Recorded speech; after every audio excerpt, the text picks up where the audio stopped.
Today's video is sponsored and brought to you by Squarespace. Whether you need a domain, website, or online store, you can make it all with Squarespace. And if you want to see the website that I made all on my own with Squarespace, check it out a little bit later in the video.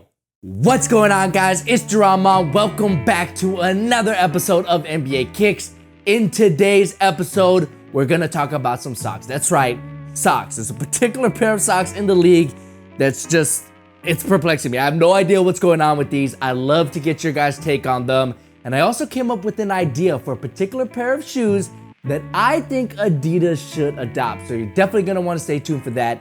This is week 27 of NBA Kicks, intro time.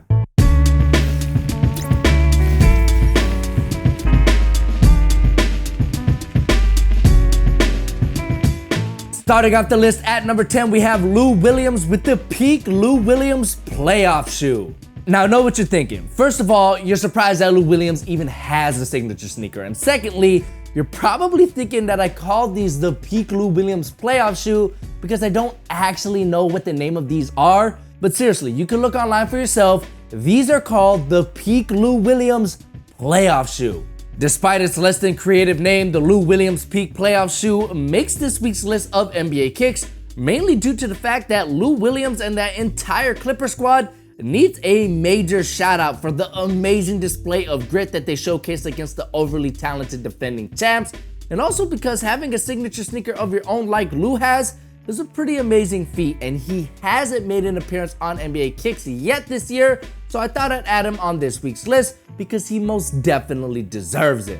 Next up at number 9, we have PJ Tucker going way back with the Nike KD1. Now, PJ Tucker came in strong last week with 3 entries on this list, but his first entry is definitely a blast from the past. The Nike KD1 originally released way back in 2008, which makes his silhouette over 10 years old, and I'm pretty sure that PJ wore these during Game 4 to send a message to the Jazz that the Rockets will be moving on to the semifinals, where they will ultimately face Kevin Durant and the Golden State Warriors. That's a pretty boss move. Coming in at number 8, we have Malik Beasley with a custom colorway of the Nike LeBron 15. Now, LeBron James himself actually had the best colorway of the LeBron 15s last week with this crazy Yeezy-inspired colorway, but as much as I would love to put these on this week's list, LeBron didn't wear these on the court because LeBron didn't lead the Lakers to the playoffs, therefore, LeBron didn't make this list. Yeah, I'm still salty about it. Meanwhile, Malik Beasley took to the court in Game 7 in the playoffs with this custom colorway of the LeBron 15s, which uses a gradient yellow to navy fade on the upper, as well as a reverse gradient navy to yellow fade on the midsole, which offers some nice contrast. There's also 2 names on each of the midsoles, which I know Makai is the name of his newborn daughter, and the other name I think is the middle name of his baby's mama, Montana Helena Klein Yao. Yes, like Yao Ming. She doesn't look like Yao though. Next up at number 7, we have Kyrie Irving with a new colorway of the Nike Kyrie 5. Now, just when you thought Kyrie would slow down with new colorways and just rock what he's comfortable with for the remainder of the playoffs, Kyrie and Nike hit us again with a new colorway of his 5th signature model, this time using a bright neon color scheme. This colorway comes straight from Nike's Elite Youth Basketball League, also known as the EYBL, which has given us a ton of colorways of various Nike basketball silhouettes, with the latest being these Kyrie 5s. Aside from the sneakers, which I might add are pretty dope, Kyrie is still wearing his own brand of socks, which I didn't know was allowed as I thought all players had to wear the same style of socks, but here we are again with special Kyrie branded socks that look similar to other Nike basketball socks, but with subtle differences that make them unique and have me thinking, where are the special socks for KD, Giannis, PG, and LeBron? Well, we don't really have to worry about LeBron because again, LeBron is not in the playoffs. Next up at number 6, we have Montrezl Harrell with the Reebok Iverson Legacy. This silhouette from Reebok consists of key elements from Allen Iverson's iconic Answer footwear line and features an all-leather upper as well as a DMX cushioning system, which if you didn't know is crazy comfortable. The main reason why you're seeing these on this week's list is because the Allen Iverson signature line is often the most overlooked line of sneakers in the history of the league, and Montrezl is really one of the only guys in the NBA still rocking AI shoes, and I'm always going to support those who remember the past, and this particular colorway also goes perfectly with the Clippers team color scheme. This also isn't the last time you're gonna hear from Montrezl on this week's list, so you're definitely gonna wanna stay tuned for that. Alright guys, before we get to our top 5 sneakers of the week, check out this website that I made with squarespace.com. Now, if you've always wanted your own website but you have no experience with web design whatsoever, have no fear, the super easy Squarespace is here. I know that was kind of corny, but seriously guys, check out this slick website that I designed all on my own. If you have a vision for what you want your website to look like, Squarespace has all the tools to make that vision become a reality. If I could do it, you can do it, and if you need to do it, just do it with the link in the description box below for your free trial. And don't forget to use the promo code JAHRONMON to save 10% on your brand new website when you decide to make it go public. It's really that easy guys. Go ahead and check it out at squarespace.com/JAHRONMON with the link in the description box below. Coming in at number 5, we have DeMar DeRozan with a player exclusive of the Nike Kobe 4 Protro. Nike hooks DeMar up with his own special colorway of the Kobe 4s, which is pretty straightforward and uses a simple black and white color scheme alongside a patent leather toe cap, collar, and tongue, as well as DeMar's logo on the lateral collar, which reminds me a lot of the ID versions of the Kobe 4s, where you were allowed to put your own custom ID in the same exact spot. Man, I really regret not getting a pair of Kobe 4 IDs. Next up at number 4, we have Chris Paul with a new colorway of the Jordan CP312s. Chris Paul and the Houston Rockets took on the Golden State Warriors in Oakland yesterday in what proved to be a very tough game for the Rockets, for reasons I won't discuss in this video. But Chris Paul rocked this colorway of his 12 signature model, which I believe are inspired by the Eminem colorway of the Air Jordan 2s.